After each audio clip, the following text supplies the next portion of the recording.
Friends, आप में से ऐसे कई लोग हैं जिनको पिछले कई महीनों से गृहलक्ष्मी स्कीम और अन्नभाग्य की स्कीम के अमाउंट डीबीटी नहीं हुए हैं, पैसे नहीं आए हैं।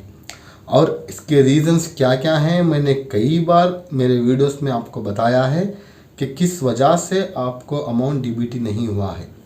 मगर आज जो मैं रीज़न बताने जा रहा हूँ गृहलक्ष्मी और अन्नभाग्य अमाउंट डीबीटी ना होने का, अगर आप ये रीज़न जान लेंगे तो आपको ताज्जुब होगा कि आप में से कई सारे लोग इस रीज़न को नहीं जानते और कई सारे लोगों को ये पता नहीं कि ऐसा भी हो सकता है।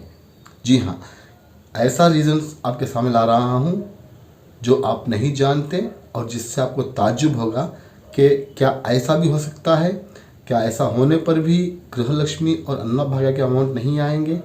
तो फ्रेंड्स, आखिरकार वो रीज़न क्या है, चलिए जानते हैं आज के इस वीडियो में।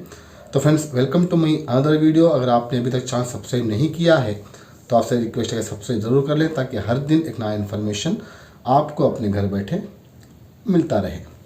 तो फ्रेंड्स, जैसे कि गृहलक्ष्मी अमाउंट और अन्नभाग्य अमाउंट ना आने के रीज़न बहुत हैं, जिसमें जो है अचानक रेशन कार्ड बीपीएल से एपीएल होना, आईटी पे करना, जीएसटी पे करना और बैंक अकाउंट को जो है एनपीसीआई लिंक ना रहना, आधार अपडेट ना रहना।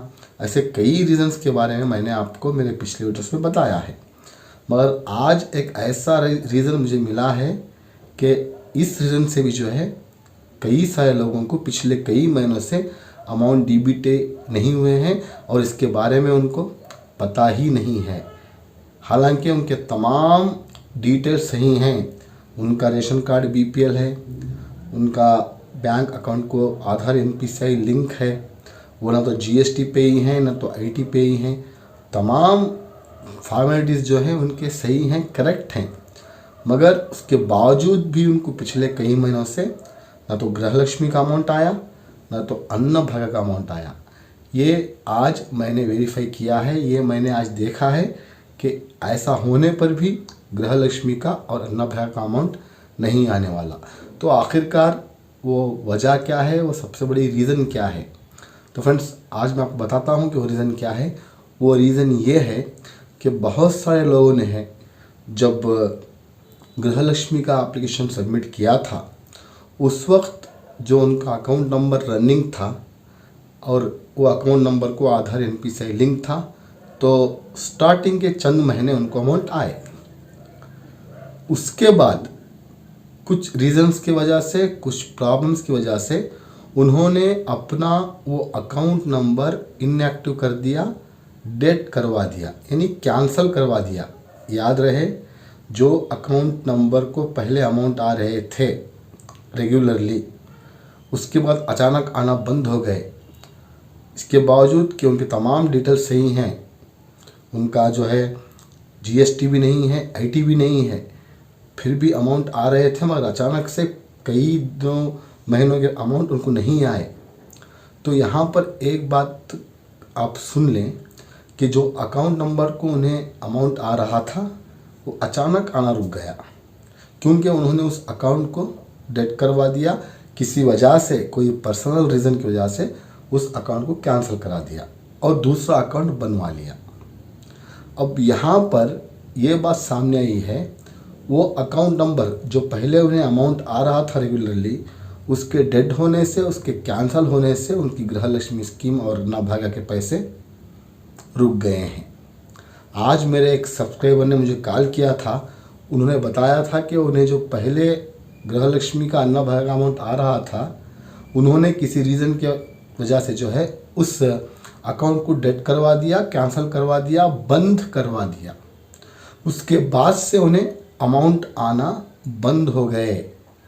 हालांकि उन्होंने दूसरे बैंक में भी जो है अकाउंट करवाया, इसके बावजूद उन्हें अमाउंट डीबीटी नहीं हुआ।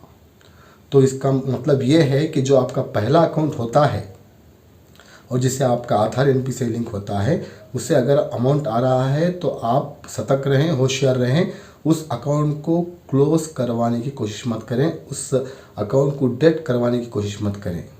क्योंकि आप आजकल बहुत ज़्यादा चल रहा है कि लोन्स की वजह से, ख़ासकर औरतों के लोन्स की वजह से, औरतें जो लोन्स लेती हैं उस वजह से उनके बहुत सारे अकाउंट्स होते हैं, 3 महीने में एक बार नया अकाउंट बन जाता है।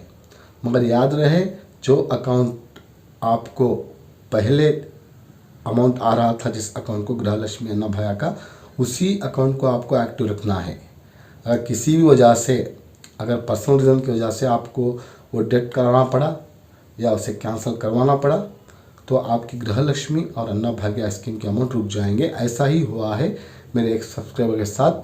आज मेरे साथ ये एक्सपीरियंस हुआ है मुझे कि ऐसा भी हो सकता है, यानी जो अकाउंट को अमाउंट पहले आ रहा था, उस अकाउंट को कुछ पर्सनल रीज़न की वजह से डेट कराने के बाद, उसे स्टॉप कराने के बाद उन्हें अमाउंट आना रुक गया। अब उन्हें पिछले 6-7 महीनों से अमाउंट नहीं आ रहा है, एक तो गृहलक्ष्मी का और दूसरा अन्ना भया का।